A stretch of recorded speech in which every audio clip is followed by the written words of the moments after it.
Wow, Vicki, when we hear about someone losing their child, we often assume it's through a tragic accident where we can understand what's happened and where we can easily blame someone. But that's not what happened with Adam.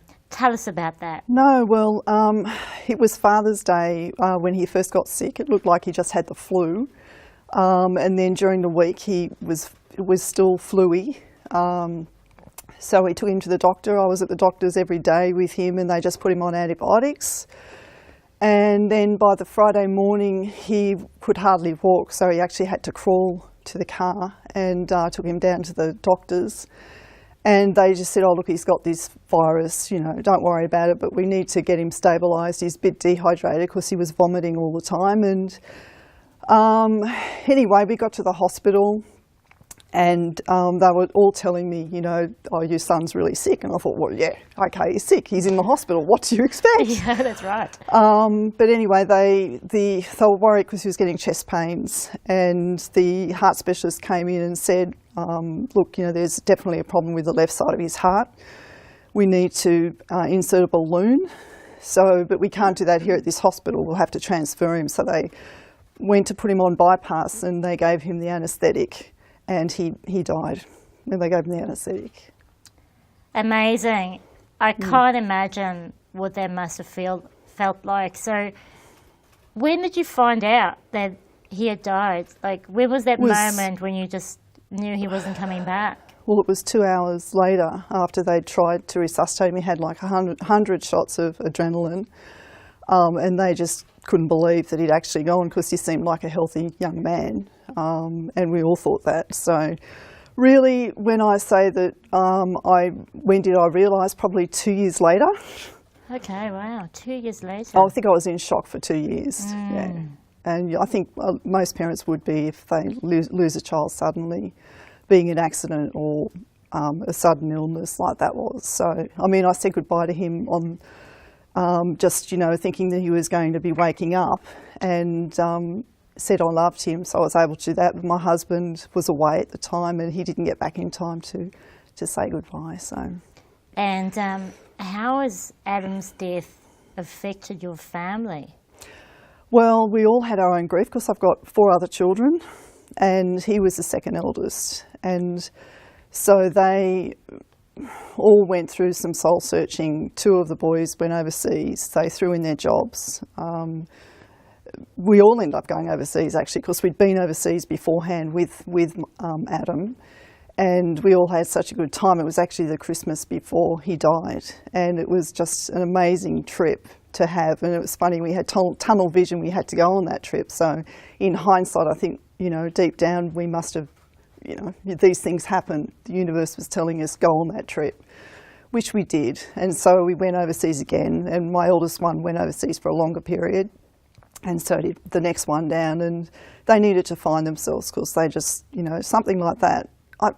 I mean, it's a terrible thing what happens, but when I look back on it now, they've actually been given a gift because none of them are wasting their lives now. They're all living from their heart. And it's something that I always have tried to impart on my children, is that it doesn't matter what you do as long as you're happy, and just follow your heart and you'll reach your dreams. And so they're all doing that now.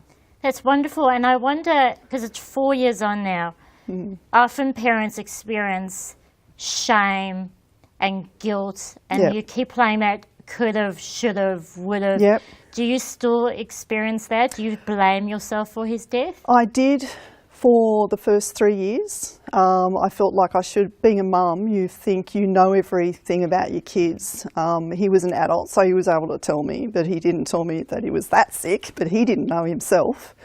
But definitely I blame myself because mothers shouldn't let their kids die. That's how I felt at the time. And there are so many parents out there I know who do blame themselves. So it's led me on a path where I've want to be able to help others, other mothers in particular, who are stuck in their grief, because there came a moment in my life where I saw everyone around me had moved on, and I thought, wow, everyone's just moved on and I just feel miserable. And I just thought, no, I can't do this. I can't do this. I'm going to choose to be happy. And so I feel like my son is living through me now, because that was his purpose in life, was to be happy. He had a tattoo on him, on his body, that said, I pursue happiness with diligence. And it was like, well, man, if there's something that tells me that, I've got to do it for him. So that's what I'm doing. And that's so phenomenal. And you've chosen happiness, which is amazing. And so in your strength and in closing, what do you want to say to those parents out there that are watching this and grieving in anguish? Always know that they're with you.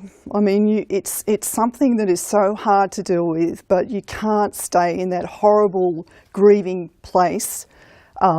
It's just the worst thing, and your loved one who dies does not want to see you like that. I know that he would not want me to live my life like that and be miserable. So always know that they're there. I always include him in every celebration we have. He's there with me and he's guiding me. That's how I feel. So I think that every parent should know that their child or loved one that they've lost is always with them.